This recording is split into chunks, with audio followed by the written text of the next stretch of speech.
your questions and comments and any kudos or shout outs for the poets as they read throughout the evening. So before I turn things over to my mom, Annis Cassels, who's one of the poets and contributors to this anthology, and she'll share how the anthology came about. I wanted to just share how this event came about. So when I first heard about this anthology last summer, I had no idea that this book would be this powerful and this beautiful. And then when my copy arrived, I was just completely blown away. I ended up ordering some copies for clients as well as for some colleagues. And I was speaking with a client about a month or so ago who said how much she and her staff were enjoying the book, and she wanted to do something around Black History Month for it, around the book. And I said, you know, my mom might be willing to do a poetry reading. And then I thought, well, why don't I do one too? I can offer this as well. And so I decided to reach out to my mom and see what she thought about that. She loved the idea, and we were off to the races planning this event. And so I'm thrilled that you're here with us tonight, and I'm going to turn things over to my mom, Annis Cassels. Take it away, Mom.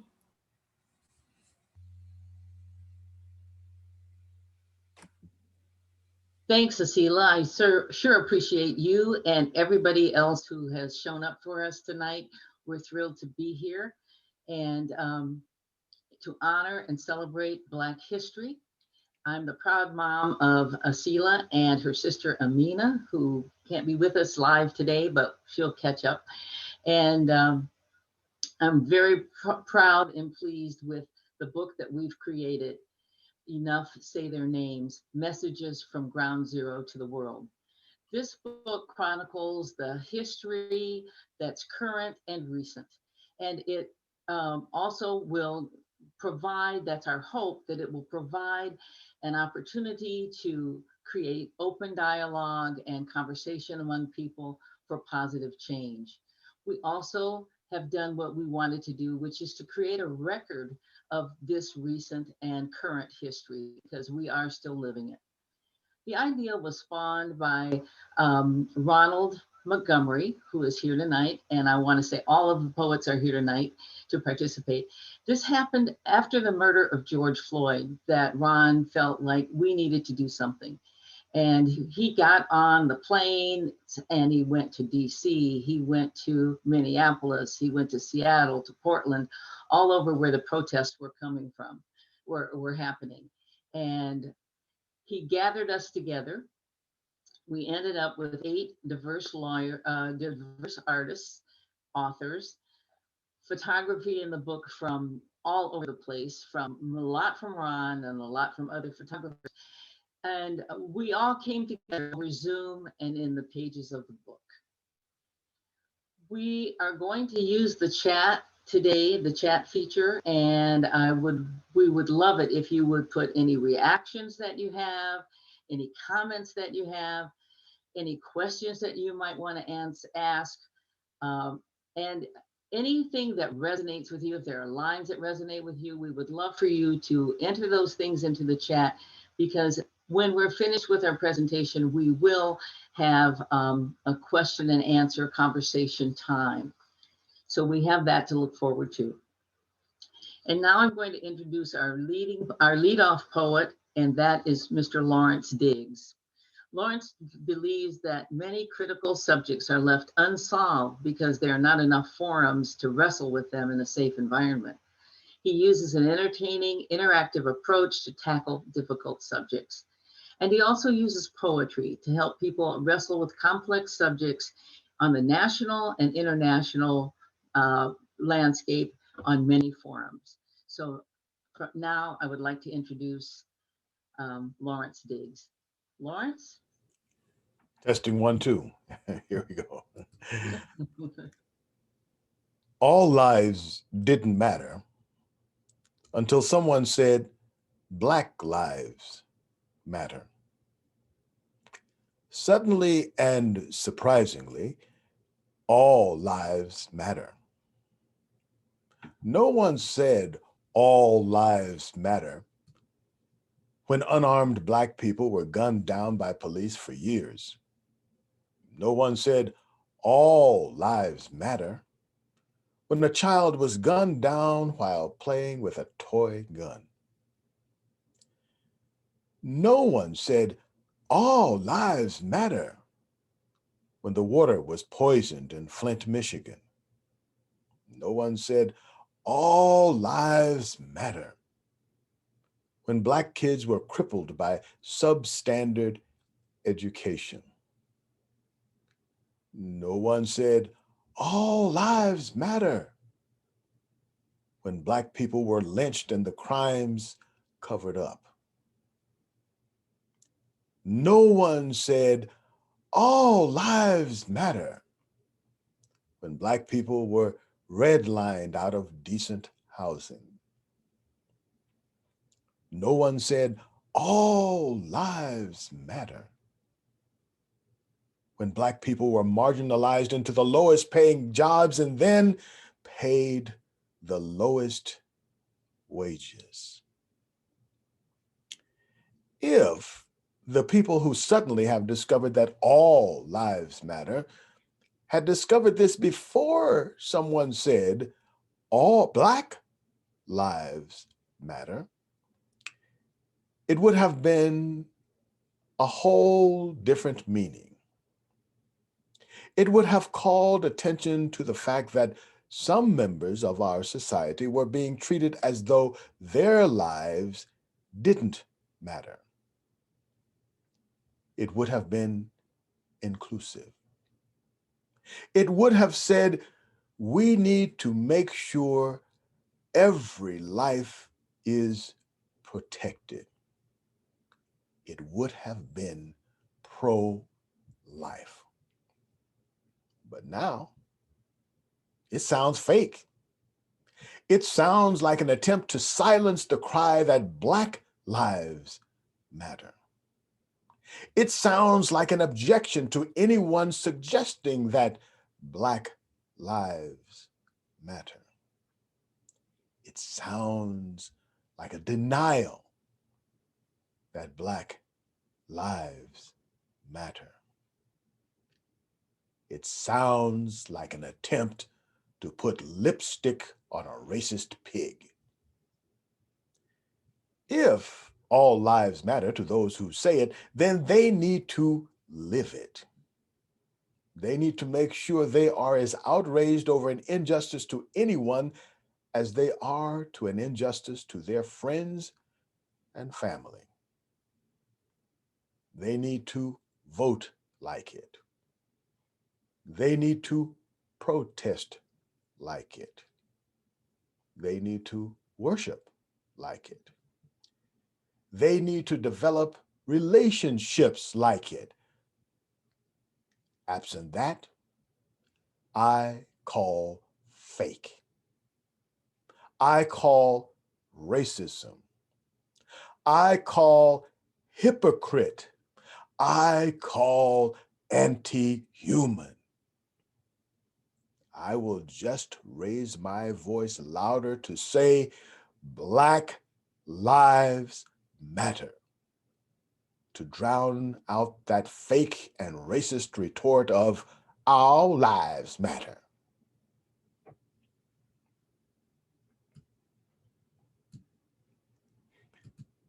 The next poem is called Kneecapped. We swallowed the American fecal that all are created and will be treated equal. We wanted to believe the American dream meant for equal effort, equal reward would be sent. We pledged allegiance to this country's call that promised liberty and justice for all. We bled for this sweet land of liberty because we thought there was a me in the thee. We had faith in the facade that this is a nation under God. For all that, we clapped, and then we got kneecapped.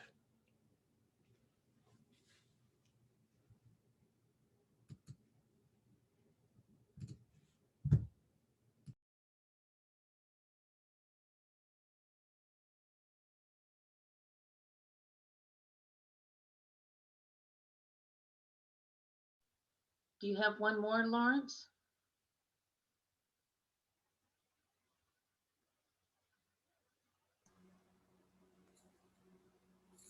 You're on mute, Lawrence. If you have another one, please unmute.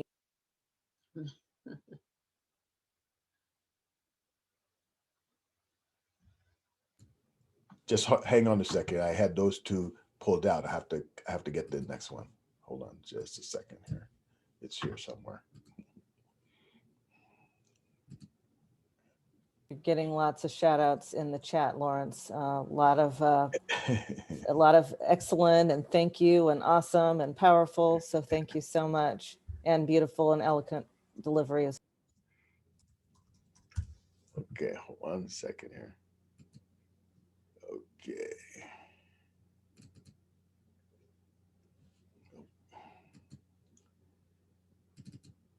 Okay. So this next poem is called Co-opt. Oh, am I on now? Yes. Okay, great. This next poem is called Co-opt a Cop, and it's one of my solutions to our dilemma we find ourselves in. Our brothers and sisters in blue have forgotten, if they ever knew, who they really be. They can't see that I am them and they are me. But if this could be turned around, if the chains of the oppressed could be unbound, if the dignity of the downtrodden could rebound, if freedom could resound, the change could be profound. How does that sound? We need to co-opt the cops. They have been stolen from our ranks to serve the interest of the rich, the corporates, and the banks. But this needs to stop. We need to co-opt the cops. We need to co-opt the cops. Their target should not be our heads, and certainly we should not end up dead. Knees on our necks are full of lead. Those on the bottom could be on the top if we could just figure a way to co-opt the cops. It is not in jest that I suggest we put this to the test. We could quell some unrest and stop some arrest if we could invest in some long shot that could tie the knot when we co-opt the cops. Thank you. Thank you so much, Lawrence. Now, our next poet today is Marilyn Johnston. Marilyn is a recipient of a Literary Arts Fellowship for Writers and the winner of the Donna J. Stone National Literary Award for Poetry. She's the author of 2 collections of poetry, Red Dust Rising, about her family's recovery from war, and Beyond Igniting. She teaches creative writing as part of the Artists in the Schools program, primarily working with incarcerated youth. So next we're off for Marilyn. Thank you, Marilyn. Oh, thank you. It's so wonderful to be here. I thought I'd read 2 poems, and if you have the book and want to follow along, the first one I'll read is called What Matters. What Matters is on page 143. And it was written from an experience I had meeting some people at one of the marches I went to here in Oregon. We left the premises weeks ago, the day the belching stack stopped and the whistle ceased, bringing the men and us few women down to the yard to click in and click out. Hundreds of us at a time, with our lunch pails and our dignity tied in a knot, boots drudging into a day without sunshine on either end of our shifts.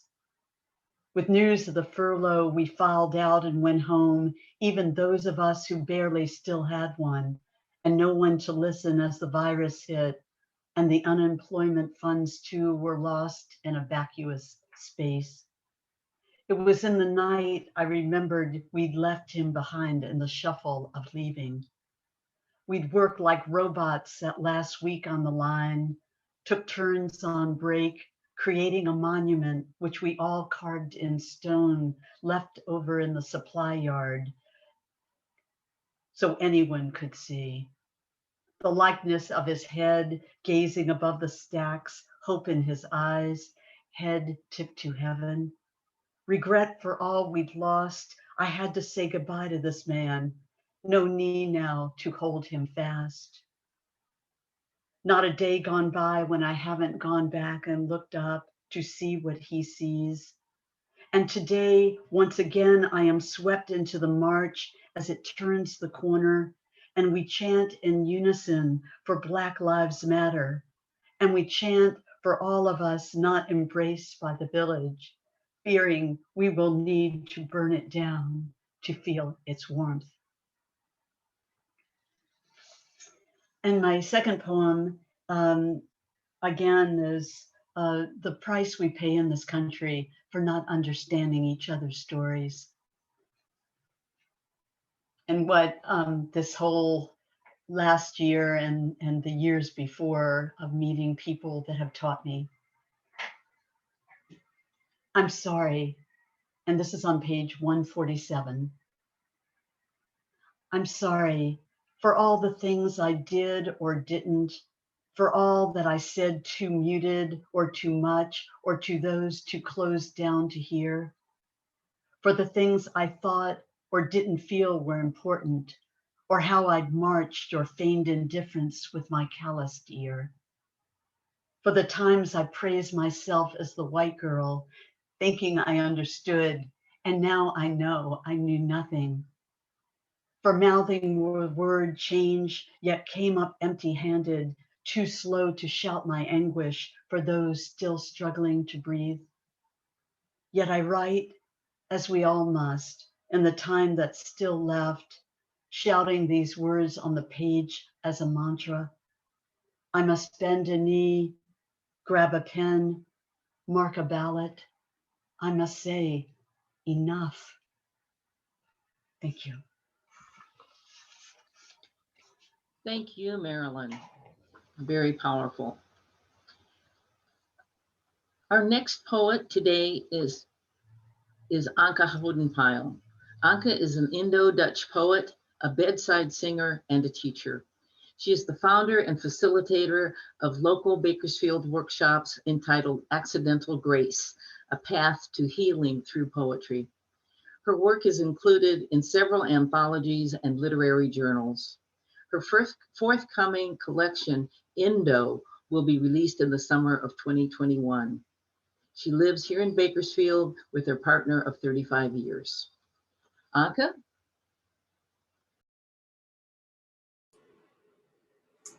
Thank you, Annis. Am I on? Can you hear me? Okay. I'd like to share 4 short poems, and that should keep me within my time limit. The first is found on page 30, entitled For Gianna Floyd. Dear George, I went out from the news of your death like a cracked teapot, spilling her childhood onto the floor. I sang your name to the empty swing, beheld Gianna's innocent laughter, felt it lift towards the darkness, and she, like a cloud, kept rising. She climbed on his back, sat on her uncle's shoulders, and proclaimed, "Daddy changed the world." The mourners, still trapped in their sorrow, tripped on her words, missed the muscle of you.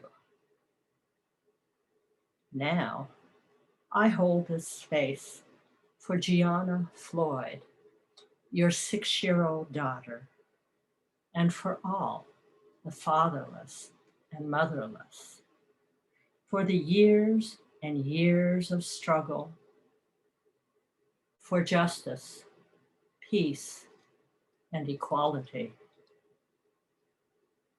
When I find you, I will wrap my arms around the soft spirit that is us and pour myself into our new songs.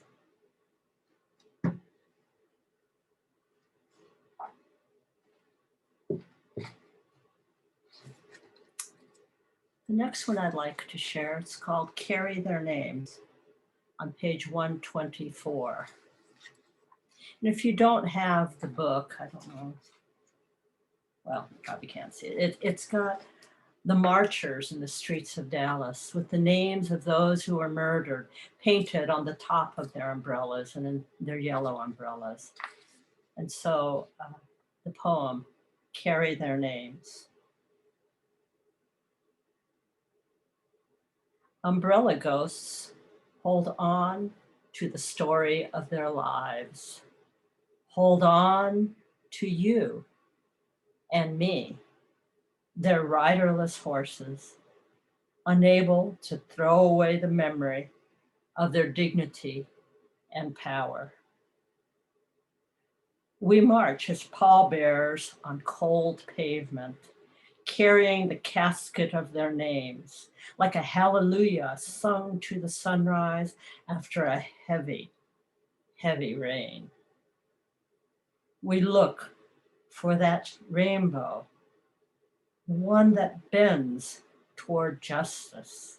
We say their names. We say their names. Do not throw them away. Do not.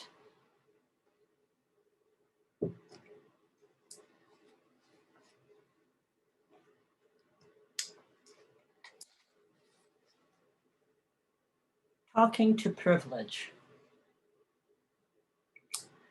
Oh, privilege, I should not wear you like a favorite sweater hanging on that brass hook, ready for the next imagined thrill, chill, easy comfort.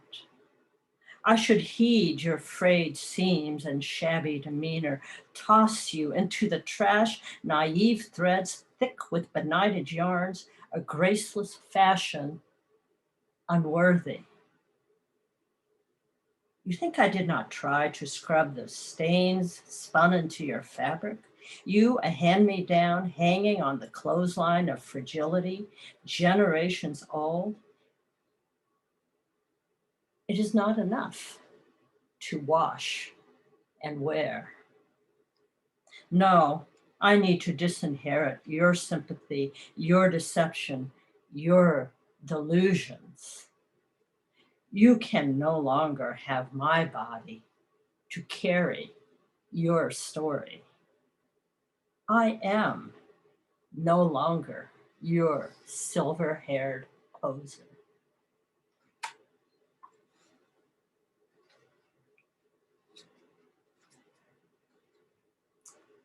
And finally, beautiful river.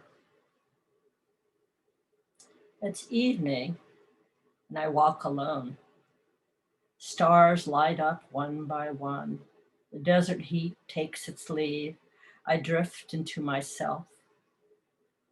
Taste the names of the broken dead like sand between my teeth. So long have we held these bones bleached in the blistering sun, collected like a souvenir from bygone days.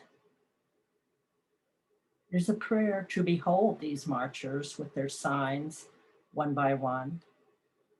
There is no river more beautiful than this, no water clearer than the words they carry. I pray this water flows through our blood. Only then can my dead sing songs of praise. Thank you, Anka. Thank you. Thank you so much. So now it's my turn. And as you know, I'm Anniska Sells, and I'm a native of Detroit, Michigan, and grew up there. moved to California in the early 70s, and now I split my time between California and Oregon. My first collection of poems came out in 2019, You Can't Have It All. I'm so proud to be a part of this book. And the first poem, I'm going to read 3 poems, and the first one I'm going to read today is called Enough, and it's on page 56 if you'd like to follow along. Enough. The mighty elephant is esteemed, valued for its strength, its intelligence, its size, sought by hunters, trophies for display, and compliments to their collections. Replicas in plaster, iron, gold, carved from exotic woods, souvenirs brought and ferried home, treasured, appreciated, admired. But what happens with the enormous life-sucking elephant in the room that is America? Racism, denied, ignored. It's taboo to speak of it in polite society. Controversial as poaching tusks. Too uncomfortable to discuss. You don't want to cause a scene. So mute as pudding. You keep quiet, keep the peace, look the other way. How much longer can you sidestep, overlook racist systems and remarks? What will it take to make you inch outside your zone of comfort? Trumpet what you know is truth about the evil that's hobbled and blocked Black people more than 400 years. When will you be uncomfortable enough with being complicit in your silence? When will you speak up? Use your voice in pursuit of justice, equality for all.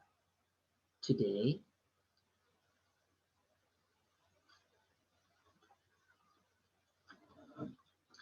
and I taught school for many years, over 30 years, so I often think about kids and how the kids are doing right now. And also I thought about what happened and how she felt, that young woman who filmed George Floyd's murder.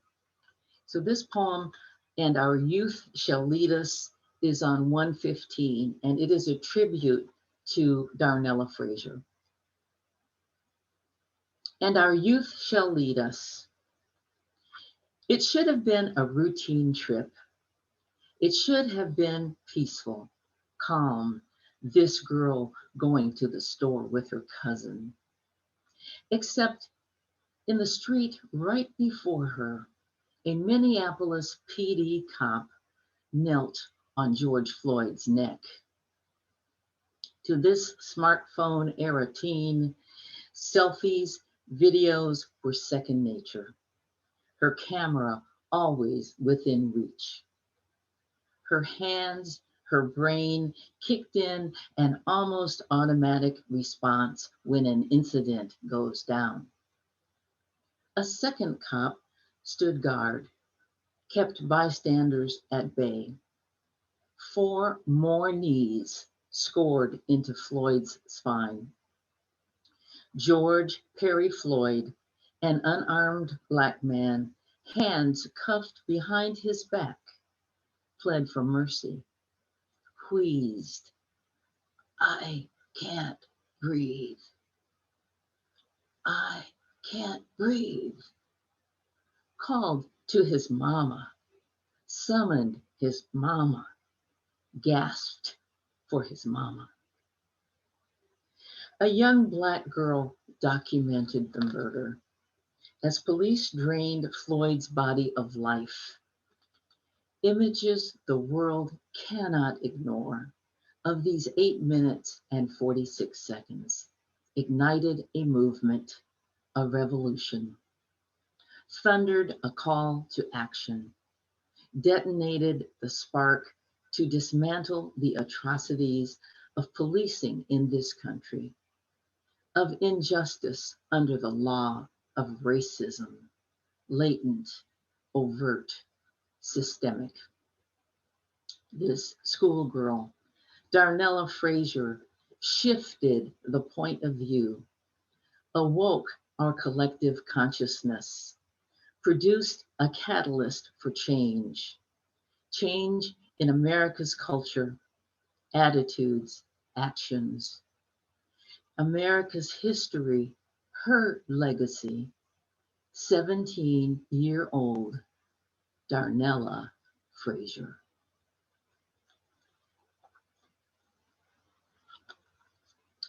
And the last one I'll read today is one I like to close with. It's inspired by a quote of John Lewis. He said and believed, "Together we can redeem the soul of our nation." It's called Anthem of the People on page 164.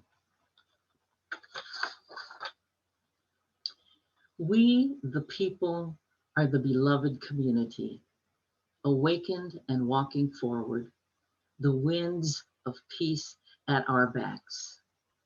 We salt the earth with the flavor of justice, cast seeds of hope and love to grow into the staff of life. We are the beloved community, the ones we've been waiting for, to come to redeem our nation, to change the world. Thank you.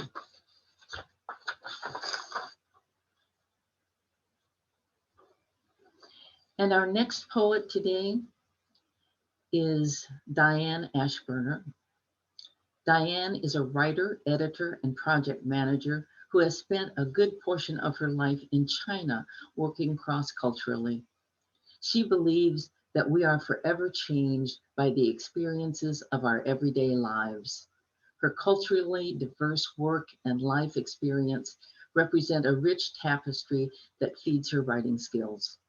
She is currently based out of St. Louis, Missouri. Diane?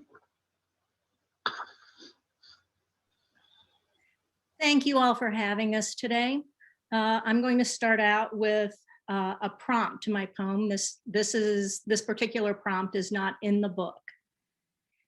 8 minutes and 46 seconds of smartphone video of a knee planted on the neck of George Floyd set off an avalanche of awakening for white America, who in the past easily dismissed or turned a blind eye to this on-the-spot injustice metered out to Black America. This video proved that on any given day, for any given reason, with the luck of the draw of law enforcement personnel, swift, brutal injustice could rule the day. And that needs to end now. White America has finally stepped up to stand with, fight side by side with, and become advocates for the changes in society that need to happen to right the white mythology and change the systemic norms of stereotypes and wrongs that have been perpetuated against Blacks to truly make Black lives matter. Sidelined no more, page 126. Hey, you.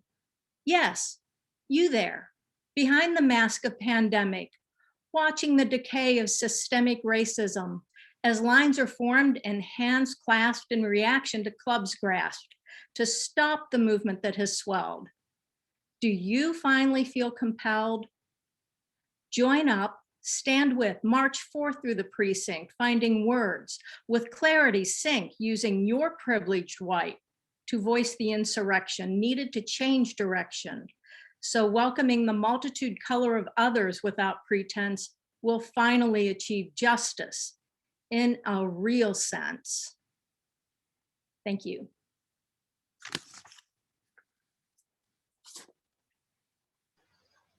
Is that it for you, Diane? That's it. Thank you. That was lovely. Thank you. Our next poet is Annie Benjamin. Annie is an award-winning songwriter and playwright based in Texas. Her music has been featured in films and documentaries. As a human committed to social justice, she performs in schools, at demonstrations, and in front of civic and business leaders.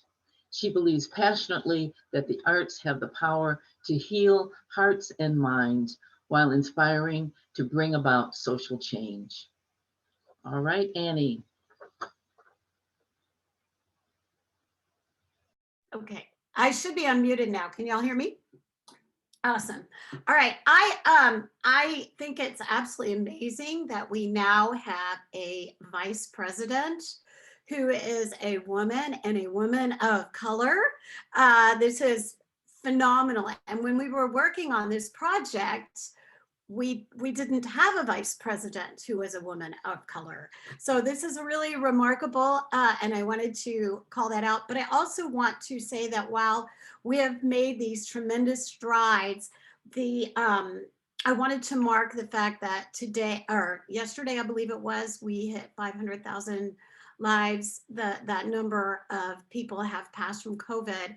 And one of the things that this pandemic has definitely pointed out is the inequality of access in this country. There's a great many people who are in Black and Brown communities who do not have access to good health care. They don't have access to good information about their health, how to navigate the systems. And also now we're finding out that people in those communities are also having a very, very hard time accessing vaccinations.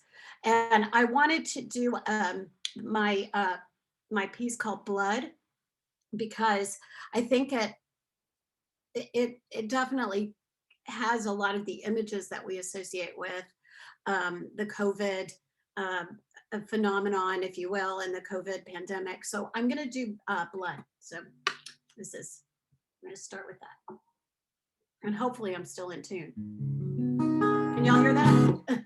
Okay, here we go.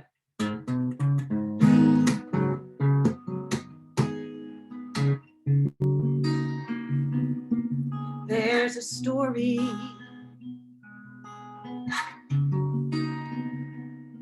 under the skin,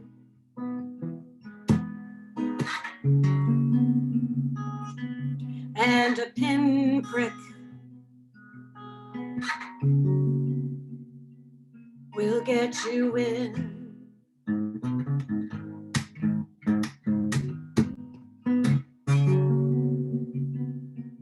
A single drop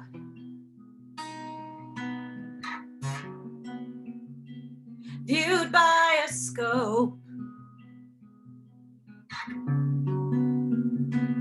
uncovers secrets that you never know. Oh, blood.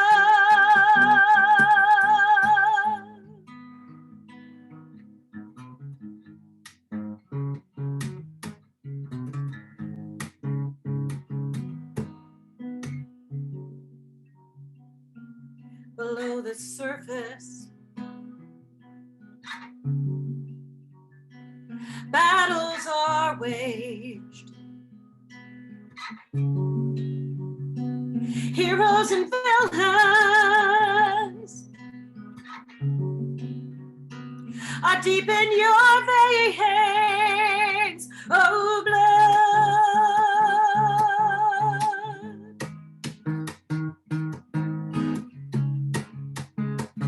Legacies of our fathers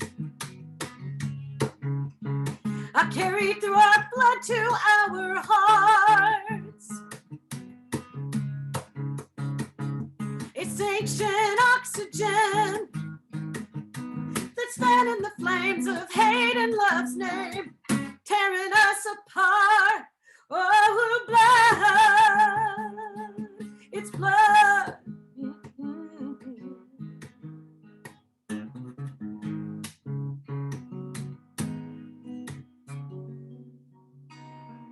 And there's a story under the skin,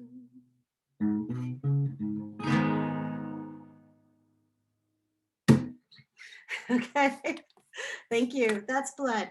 And I'm going to do one more. I'm going to check my tuning real fast because it was -2 degrees here last week, and I'm in Dallas. And then today or yesterday it was 81. So my poor guitar is like all over the map. So give me half a second here and I will fix it.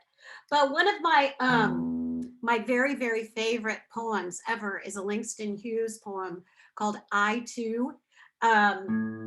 And it talks about being at a table and being fed and being and about the people, but still being separate and having to eat at a separate table. And that has profoundly, resonated with me. I grew up in a very, very large family, and we look like a rainbow, and everybody's welcome at my family's, table. It doesn't matter what you look like. The best place, of course, is the kids' table, because your fingernails can be dirty. You don't have to use the right fork. It doesn't matter, right? So the kids' table. Anyway, I figured that heaven is like the kids' table was at my grandma's house. And so that's how this song got written. It's called Kitchen in the Sky. There we go. When I die and leave my body to this earth, some may cry or tell jokes at my expense for what it's worth. I just hope you don't wear black, 'cause my favorite color's green. Take the flowers home with you and put them up there on your supper table for everyone to see. 'Cause I'm going to a kitchen in the sky, past the black-eyed peas and apple pie. There's ne'er a mouth that's empty. In heaven there's plenty of food to be found, and lots of love to go around. Now I like to think that heaven's just a great big table, and there's always room for one more chair. No one's got to fight for the best seat, 'cause the Almighty's everywhere. Oh, I'm a-going to a kitchen in the sky, past the black-eyed peas and apple pie. There's ne'er a mouth that's empty. In heaven there's plenty of food to be found, and there's lots of love to go around. In heaven, everybody's got something important to say. An old woman's sigh, a child's simple words. Everybody's voice is equal. Everybody's heard. Oh, I'm a-going to a kitchen in the sky, past the black-eyed peas and apple pie. There's ne'er a mouth that's empty. In heaven there's plenty of food to be found, and there's lots and lots of love to go around. And if it's not your stomach that you need to feed, just sit down at heaven's table. You'll find what you need. Oh, yeah.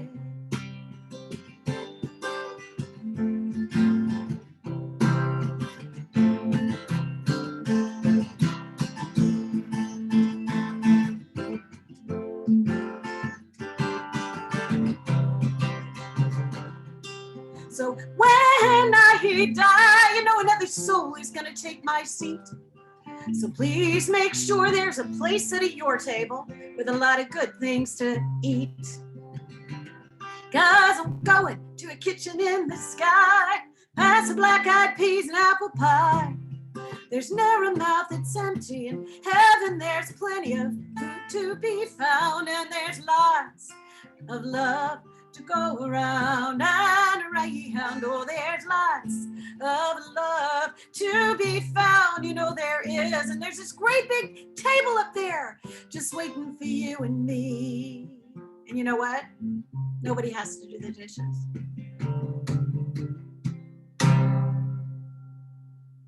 And guitars stay in tune too.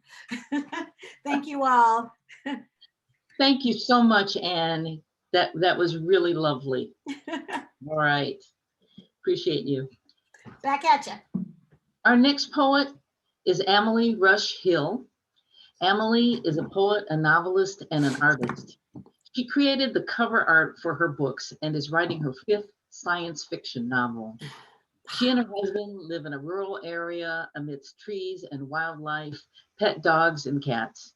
They currently share their home with his 98-year-old mother, their oldest son, and his daughter. Take it away, Emily. Thank you, Annis. And thank you, Asila. I'm so very proud to be part of this book.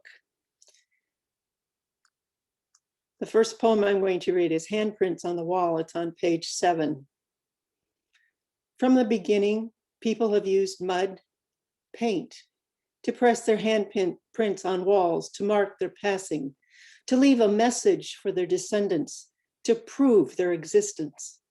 Hands, small and large, fingers long and short, all human, each print representing a person, and without knowing who they were or how they appeared other than size, all of these hands are the same.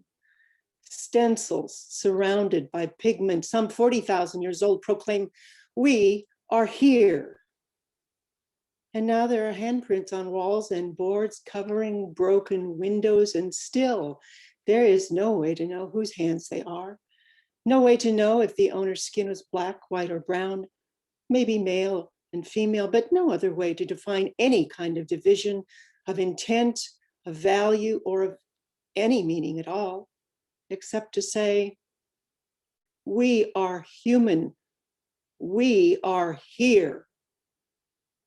A handprint, such a small part of who we are, is a distinctive emblem of our species, whether on the wall of an ancient cave in Indonesia or on a board in Minneapolis, Washington, D.C., or Seattle. It continues to declare its humanity. A hand is unlike that of any other animal. Our opposable thumb positioned in a way different even from our closest primate relatives. And it remains a unique symbol of our oneness and an eternal yearning for harmony.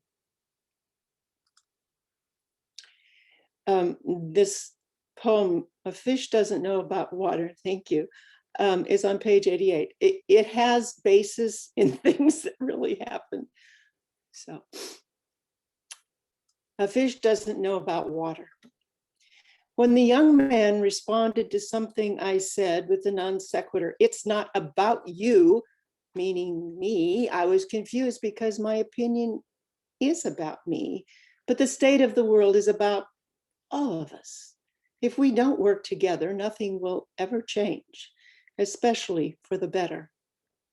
When the woman resolutely stated that there was no such thing as systemic racism, I was confounded. And just because you can't see it doesn't mean it doesn't exist. And like white privilege, if you don't understand what that means because you're so much a part of it, you never would believe it exists. When she was on her way to her dorm room, a foreign student joined her on the elevator. During their ascent, the car stopped, the doors mysteriously opened and closed, but no one got on. The young man cryptically said, "Just because you can't see him doesn't mean he isn't there." And that's what it's all about, being so immersed in the water of our social view, we can't see it. And unless we choose to look to see everything from a new point of view, we won't ever be able to comprehend the water of our own environment and what we have that others don't, and the things we need to know before ever being able to change a thing. This last one is longer. It's on page 81. White Knight. The hero, the man in the white hat, the good guy, the one who rescues the fair maiden. Oh, it just goes on and on. It's been instilled into us forever by Western culture, European and Middle Eastern mindsets for centuries.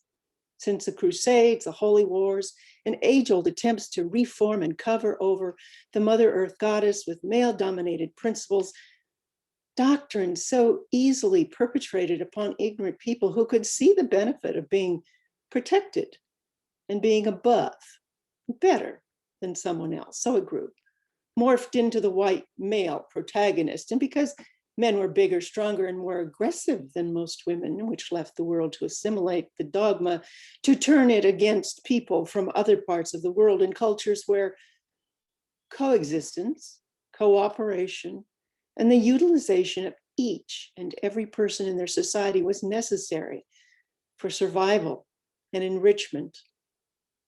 Stir in some intimidation, poverty, and loss to protect land and wealth. Voila, the white hero is born. But over time, the armor becomes too heavy, too obvious. Better to wear a hood and sheet to protect anonymity. Secret murders are best kept within the knighthood. Better to be quiet in the light of day, to go on quests to find them in the dark of night, alone and unarmed and vulnerable. All the better to torture them undercover. Sub rosa. No need to bother the police. No need to call for help. We've got this covered.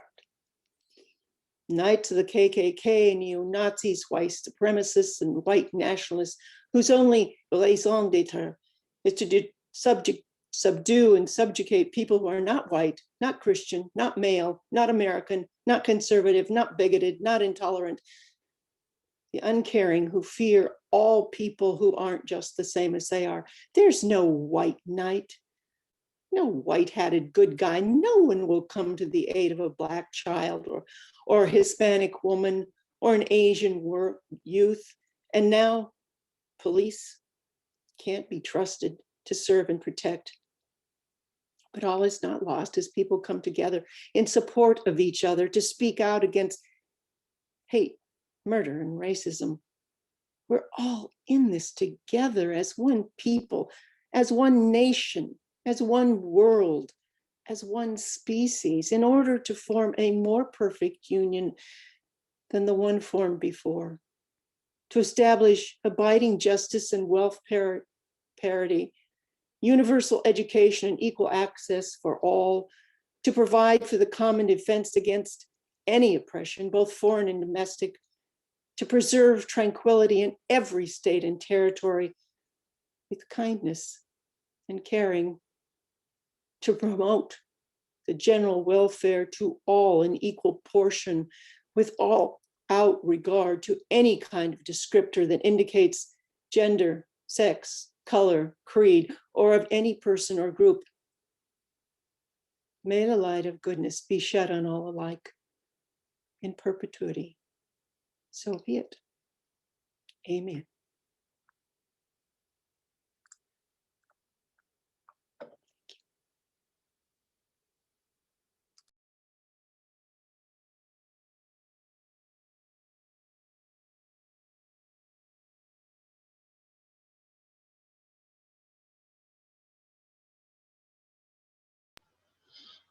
Thank you. Next, we're going to hear from Ron Montgomery. Ron is the one who started all of this. He's the one we have to thank or blame. He is a father, writer, activist, teacher, and coach. In his numerous roles, he views himself as an avid student of the human condition. Having lived and worked in several countries, he draws on multicultural experiences to augment his understanding of the skills needed to build interpersonal bridges that foster a sense of global family. His writings stress the need for equality, justice, compassion, and love as the cornerstones for healthy communities. Let's welcome Ronald Montgomery.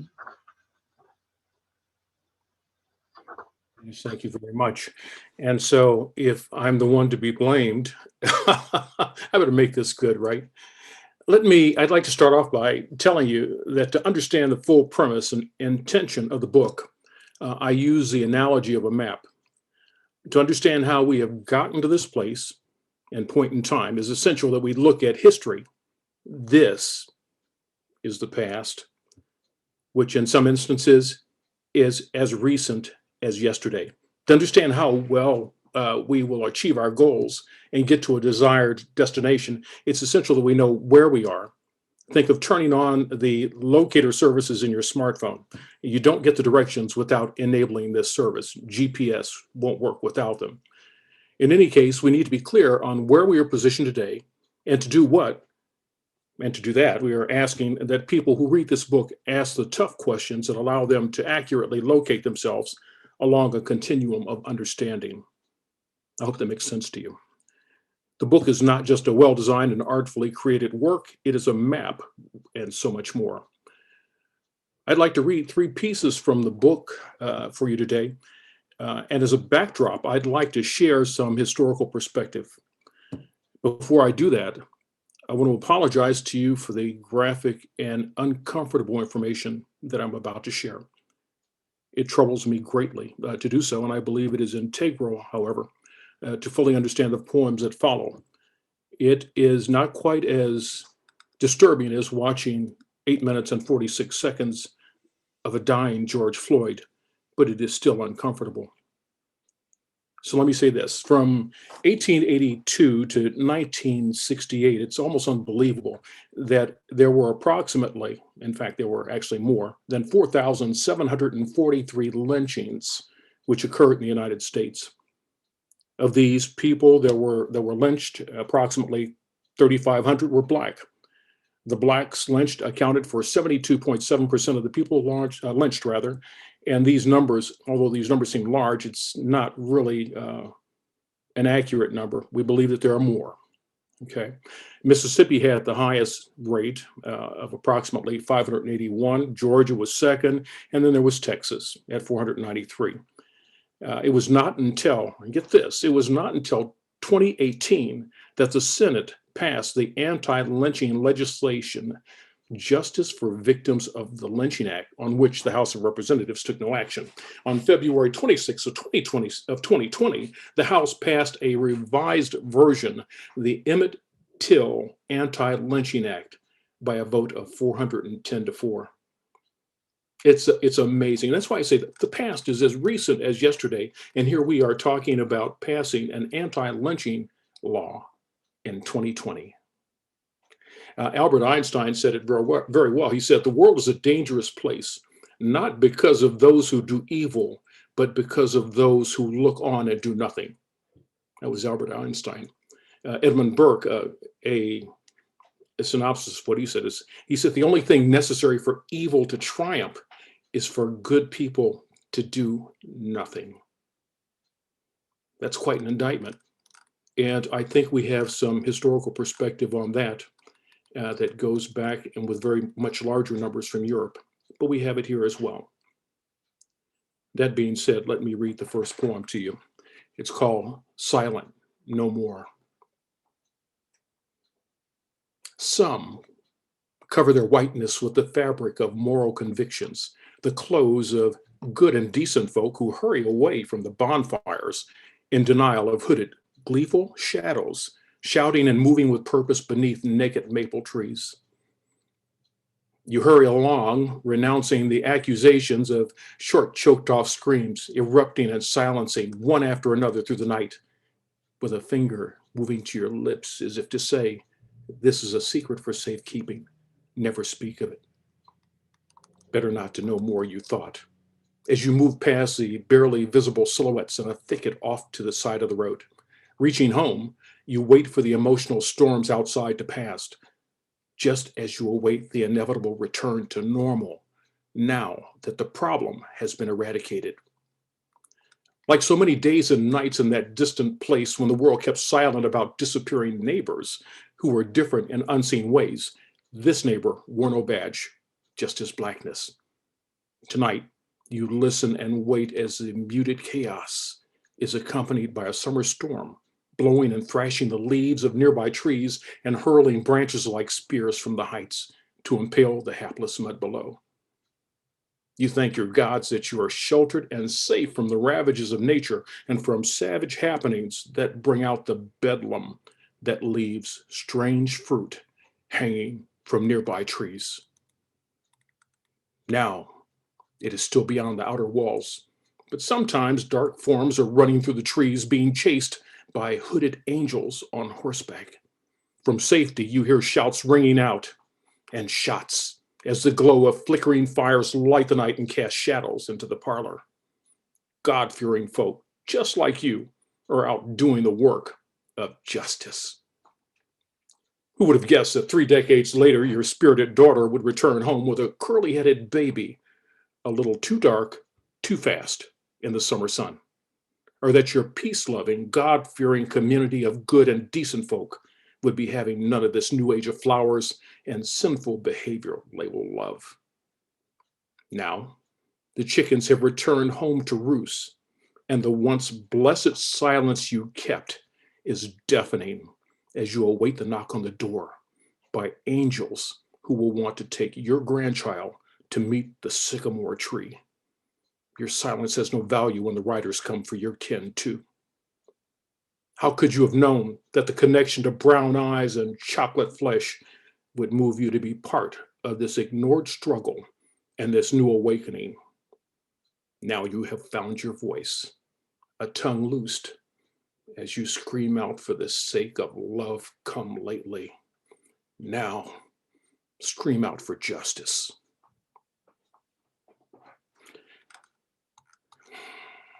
I was silent no more. When I walked the streets of Minneapolis and Washington, D.C., the signs were very, very prevalent. You know, silence is violence.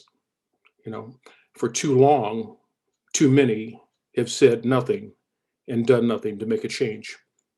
But someone paid the price. George Floyd, Breonna Taylor, so many more. And we have to understand that a lot of what's happened is not a new thing. We have created this monster with our silence and by allowing things to go on simply because it didn't affect us. Well, there are those who are on the other side and are hearing the conversations, and they are the scapegoats. So this second poem is called I Am Not Your Scapegoat. Those people are tearing down their own buildings. They are violent and understandably decent folk are afraid of them. What's wrong with them? Why can't they just be satisfied? Where's the question mark that looks into those statements that you make about them that you are so afraid of? Is the blindness so severe that it is impossible for you to see that the them and those people you complain about are carrying long guns and are wearing fatigues and camouflage under the cover of MAGA? Didn't you notice they are not Black Panthers, but snow leopards from your tribe? The dystopia that keeps you awake at night is your own making, because you have spent so many days locking all of our hopes and dreams behind vaulted doors as if they are your possessions, lest some of those people threaten your way of life by claiming the same rights to education, ownership, or opportunity. So please, stop calling me and people like me those people. As hard as it is for you to believe, those people may soon be sitting at your dinner table because your far-sighted children see beyond your fear and have identified faith, love, and hope as the most valuable possessions to protect. So, when pigs fly, you will be calling them family. And there will be one of those people in the White House saying, my fellow Americans, I am not your scapegoat. The book is written and covers the gamut. We start with it and we talk about the giants that have arisen in order to deal with our world the way it is today. We talk about the history. And in the last part of the book, you will read that we talk about what comes next when the problems have been actively engaged and resolved. And what comes then is called family and community. This last piece comes from the book, but it comes from a friend of mine, someone I hold very close. His name is P. Ron Erie. And he says this. He says, good times for ill will. The echoes are unforgiving. Images of pain from silent mirrors, newsprint drapes, echo soundbite excuses till worse days arrive, and the giants rise to the challenge. Without warning, the covers are thrown off to expose perils to our humanity, and it is here that noblest intentions prevail. Only our best human attributes, love and compassion, are empowered enough, stepping forward to restore hope from despair. Thank you. And thank you so much, Ron. Thank you. And now we have more song for you, and then we will be going to the question and answer and conversation time. So Alana's going to play the Black National Anthem, Lift Every Voice and Sing.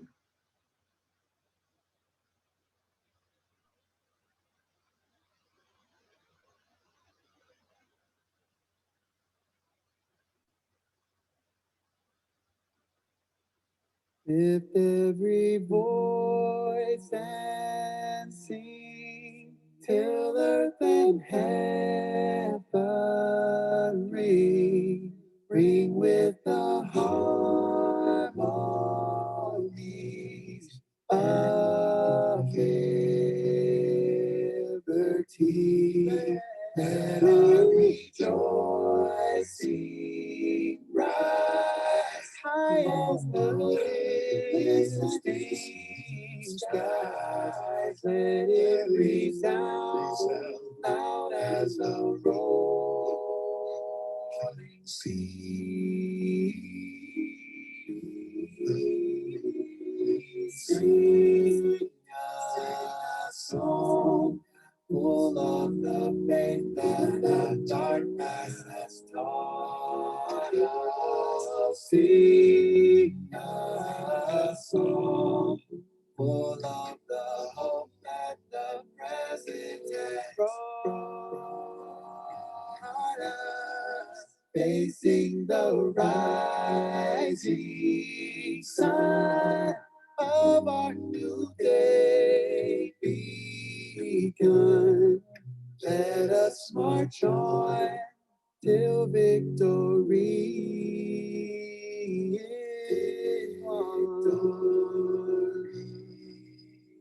is won.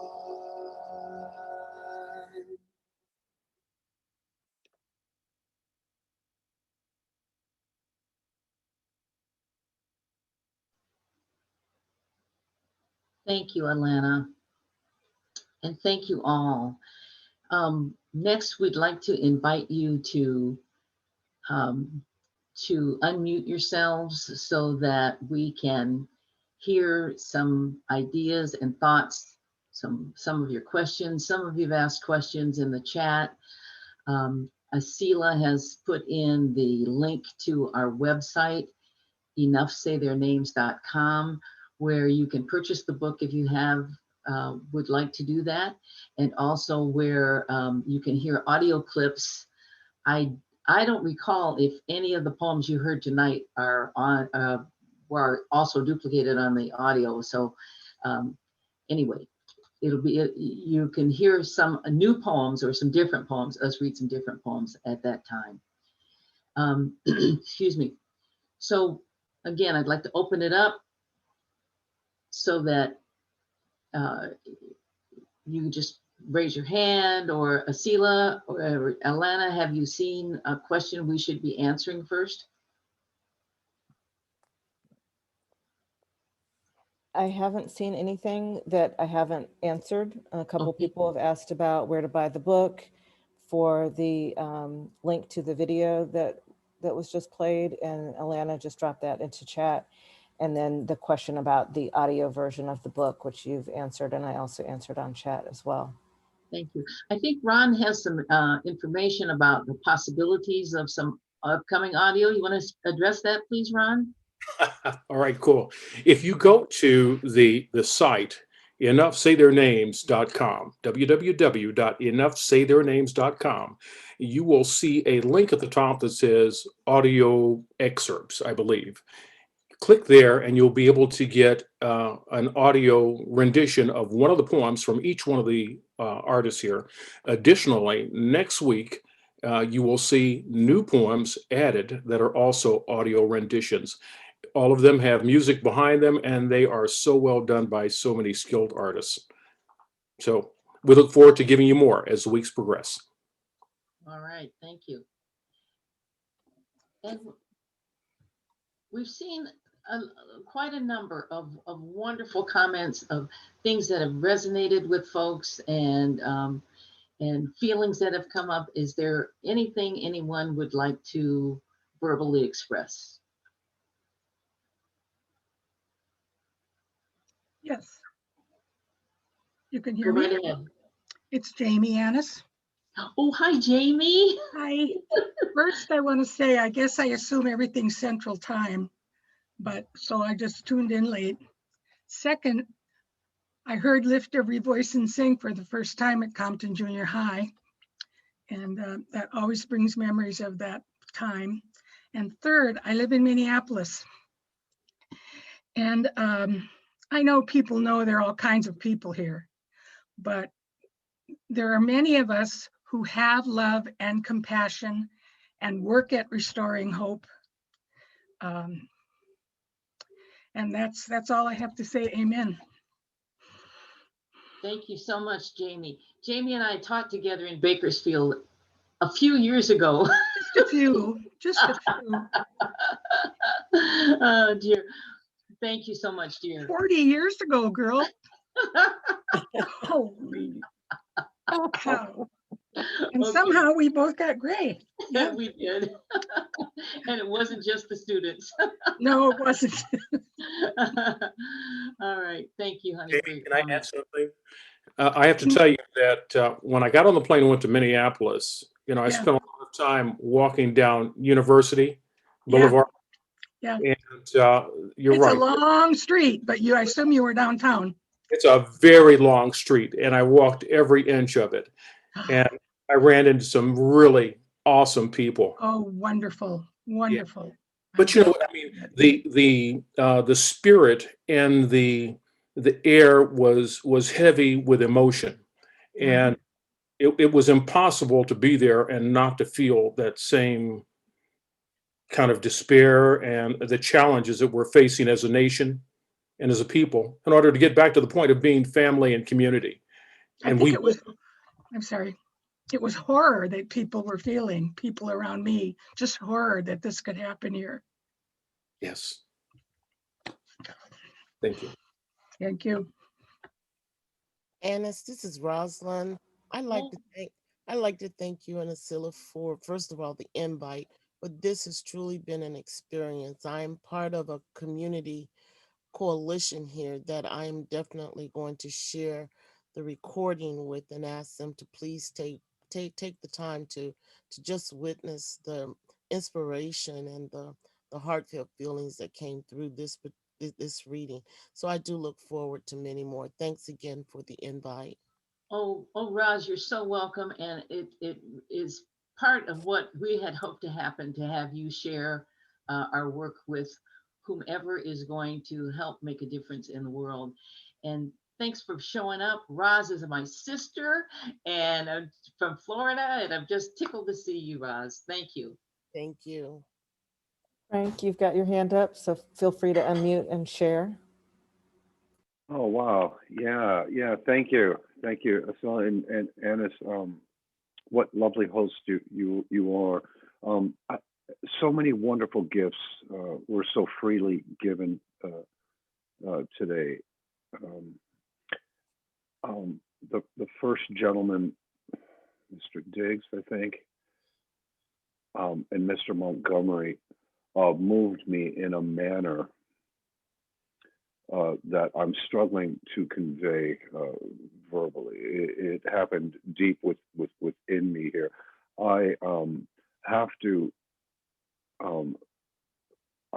literally raise my hand as one of these individuals that has claimed over the course of my later journey in life to live out of love and compassion for others, for all.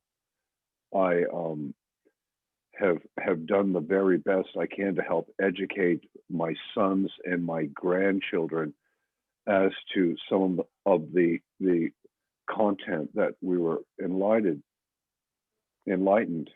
to or about today, but do not feel that I have done enough. And I believe that the gifts, again, that were presented today may just very well be the catalyst to propel me now to engage and to get involved in a positive manner. I am a planetary citizen. I belong, like all of us belong. I can be doing more, and I have not. So I want to thank everybody for their lovely contributions today. Just know that you moved at least one person here to the point where I'm going to now engage. And so I thank you for that, right? Not doing all I can. Prayer is a beautiful thing. And being of positive heart is a great thing, but am I doing enough? No. So thank you for being that catalyst, right? And God bless us all, man. Amen. Love you guys. God bless you. Thank you, brother. Oh, and Frank, thank you so much for that such candid disclosure and pledge and compliments for us. Thank you so much for being here, and this is all worth it.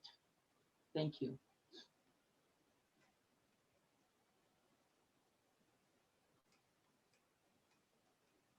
Annis, can you hear me? Yes. Oh, good. When we get the I don't even know the words, but we're going to get like a copy of this sent to us or something like that. Is that something we can share? Do you know what I'm talking about? Yes, you will get a link to the recording. And Okay. yes, once you have that, it is yours to share. Okay, that's wonderful. When I first heard about this, I lined up all my huge family and said, you gotta watch this, you gotta watch this, you gotta sign up. So I have no idea if they did or not, but I'll find out soon.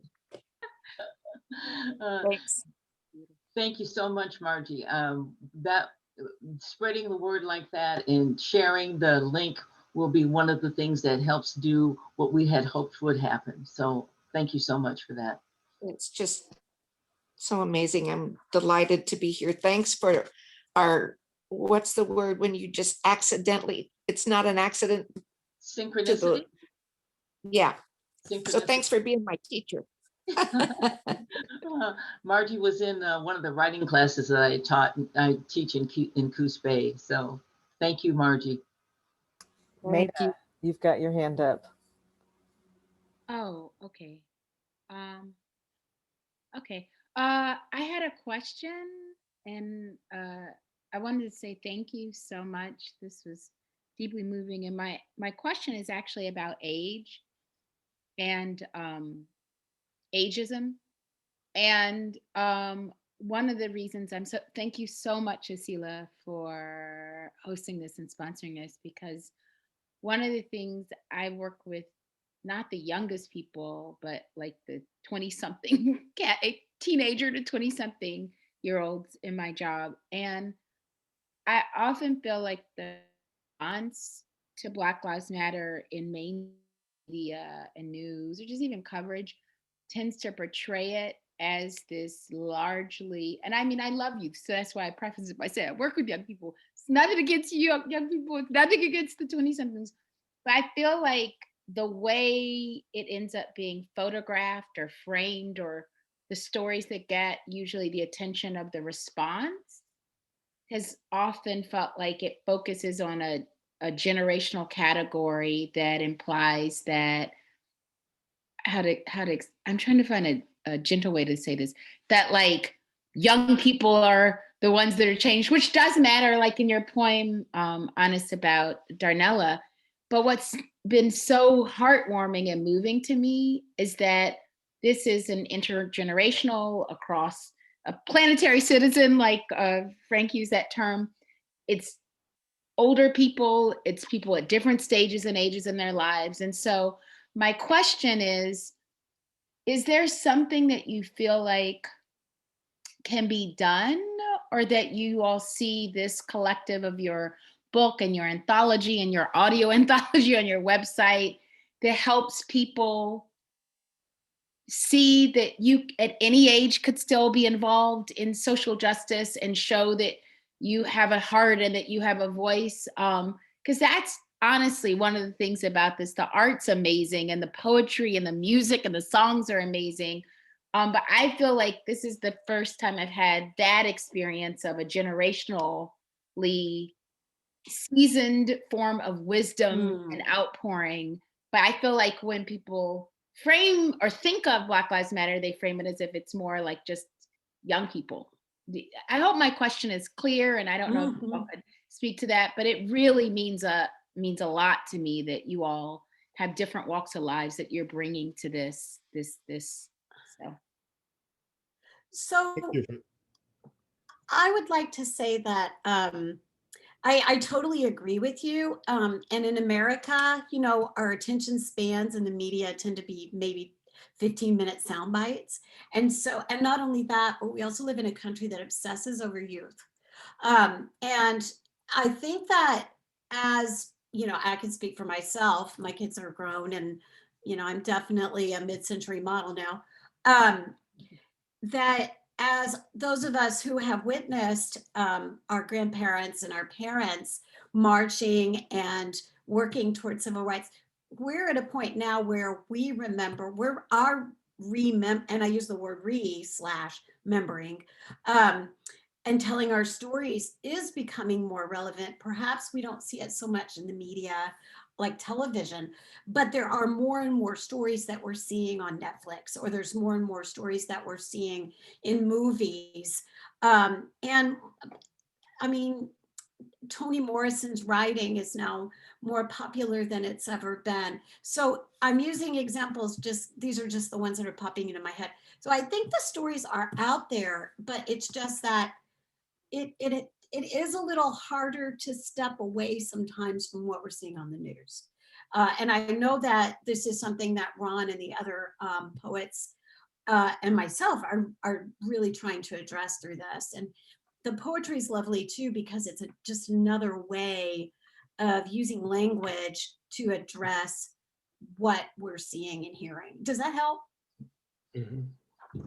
But Let me add to that. oh, go ahead. Please. Dr. Jones, it's good to see your face. I'll tell you that when I was in DC, as well as in Minneapolis and in Portland, that I am so encouraged by the fact that the protests were so diverse. It's unbelievable.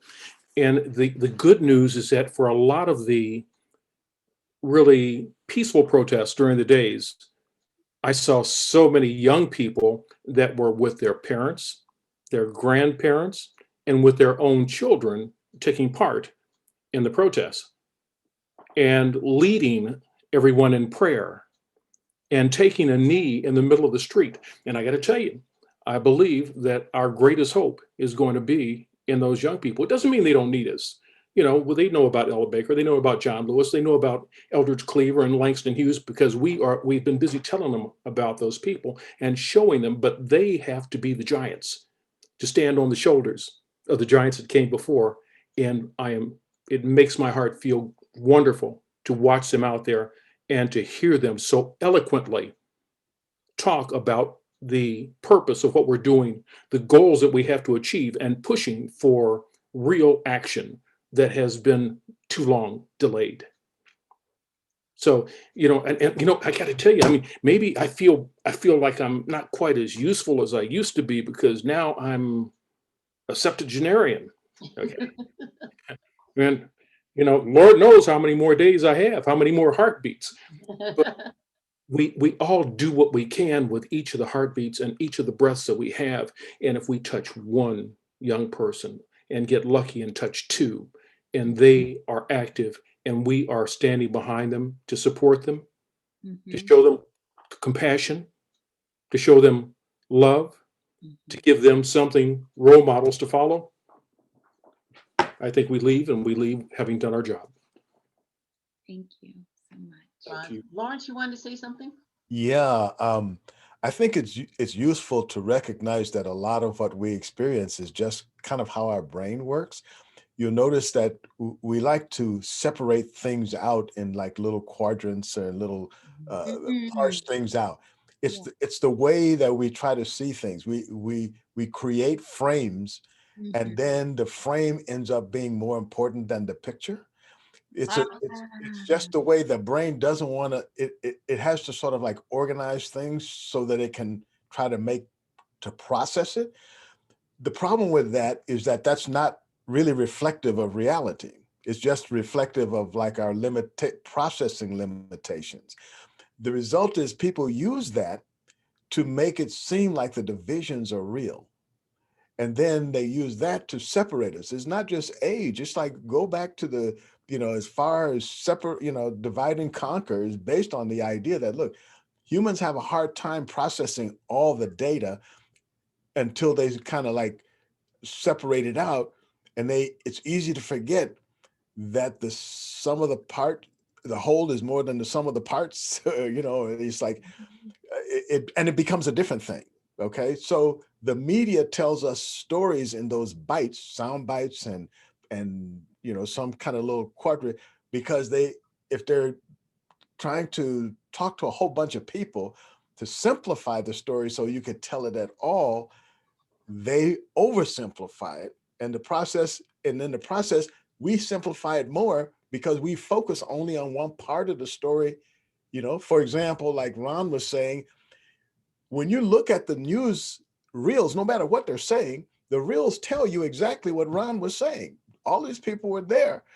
But if people are talking about like the young people, or if they're focused on young people, all the other people go away. And all they see is, even though the whole picture was there, what you saw was your brain trying to make sense of it because it couldn't. I mean, think about that with the kind of divisions we have in the country. To say, actually, all that division thing you had, it's not a thing.